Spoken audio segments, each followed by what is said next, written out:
Hello, welcome to Premier Scene. I'm Claire Bueno, where we get to speak to Bart Layton at the UK premiere of the superb American Animals.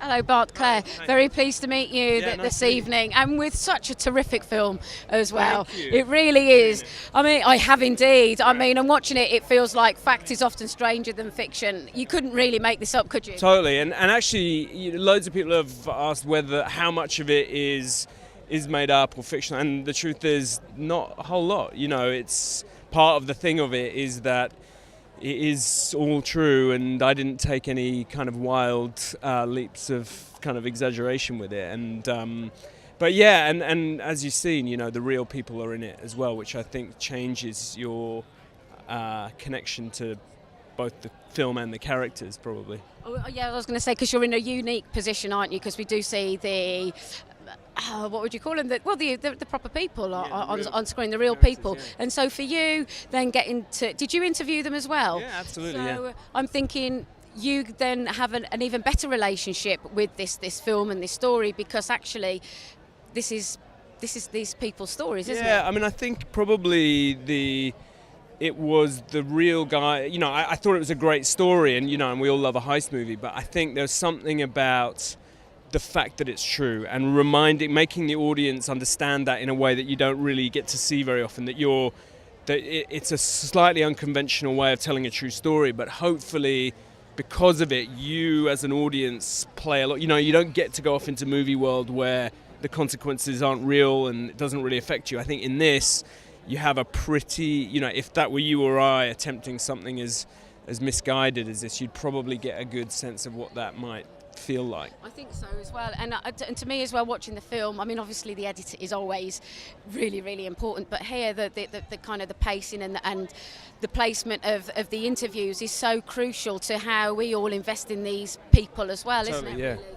Can you tell us a little bit more about the edit process? Well, the edit was very much as per the screenplay. You know, the script contained both the real people and also, obviously, the majority of it is the actors who portray them. And, you know, it's hard to know whether what works well on paper is going to work, you know, on film in the way that you imagine it will. And in this case, you know, everyone was like, so how's that going to work? And, you know, if that doesn't work, can we sort of take it out and, you know, just have the movie stuff? And the truth is that, you know, it was always going to be, there wasn't ever going to be another version which was going to be like without the non-fiction bits. It's either like you know, Warren's line in the film, you're either in or you're out on this. And I felt that if it worked, which it, you know, my audience's reactions, it seems to have worked, that you will get a different experience from the one, I guess, you normally have. You still get to deliver on the heist movie, which we all demand, but hopefully you also get this other thing, which is a bit more skin in the game somehow. Well, there's a lot to be excited about with this film, because there's a huge congratulations, because it really is, you've pulled something off terrific, haven't you? Thank you.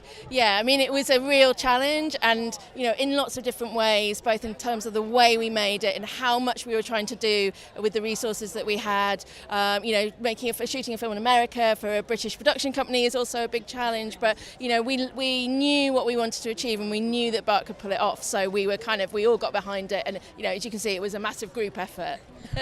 And what's so unique is that we've got a little bit of documentary as well as actors acting, actually, not reenacting. I would imagine you started off with interviewing the real people first of all. Yeah, the process was pretty unusual in this, in that Poppy spent ages talking to the real people and kind of getting the elements of their story together in letters and telephone calls. Prison visits. Tell us more about that. Well, they were still in prison when we first found them. So when we first found the story, they were still in prison. Poppy went and visited them, and then really it was from there, fragments of letters, recollections, the notes that Poppy had that were used to assemble Bart's script. And I think Bart always knew, really from the very beginning, how he wanted to use those in telling the story in the very unique and unusual form it took. And then it was just a question of putting it together, getting someone to finance it, and getting the boys to agree. I mean, there's yeah, you made it sound so easy. I think It only took about 6.5 years. And I think the power behind the film as well is because we do meet the real people. It gives you this whole kind of emotional attachment that you probably wouldn't get if you were just retelling a story. I think that was Bart's intention, was he didn't want people to be let off the hook with it. So in a fiction film you descend into a fantasy and there's no repercussions, and I think his intention was very much that you felt that there were repercussions, and we all experienced that with them. Actually, and as you said, you're all British filmmakers making a film in America. Can you share with us a little bit more about how you actually got it funded? Well, we had amazing support from Film 4 in the UK, who Bart had made The Imposter with Dimitri so that relationship was there. And Film 4 were very gung-ho right from the beginning. They read the script and they were like, we want to make this, how can we help you? So it was a brilliant way to have support like that behind you, and kind of very unusual as well. And then we went out and we talked to a lot of different financiers, and we sort of, and they were like, is this a documentary? Is it what kind of film is this? And are you going to have stars in it? And we slowly found partners in a company called AI Films who were up for taking the leap of faith with us, essentially. And that was all the way through making the film.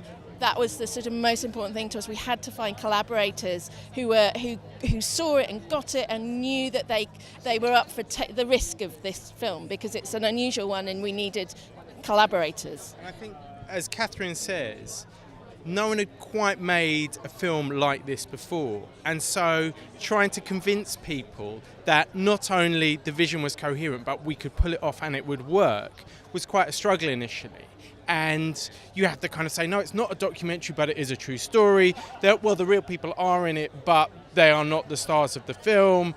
And there seem to be a whole load of internal contradictions that you have to get people past. But then when you see the finished thing, what you've got is something that is unique, that is unusual, that hasn't quite been done before. It also felt like quite a natural progression from The Imposter, though.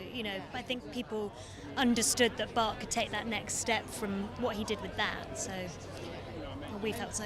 And also you've got a tremendous cast as well. Can you tell us more? Did they share any sort of time with the real people to kind of help? They wanted to, but Bart was very insistent that they didn't, because he didn't want them to feel an obligation to those people. He wanted them to be free from feeling a debt to them, so he was very insistent that they shouldn't talk, but in fact they kind of snuck behind his back and did it anyway. But one of them did. Evan Peters found the real Warren on Twitter and started corresponding with them until we found out and had to bring a halt to it. But it was very kind of character. That was in Warren's character to do that. So.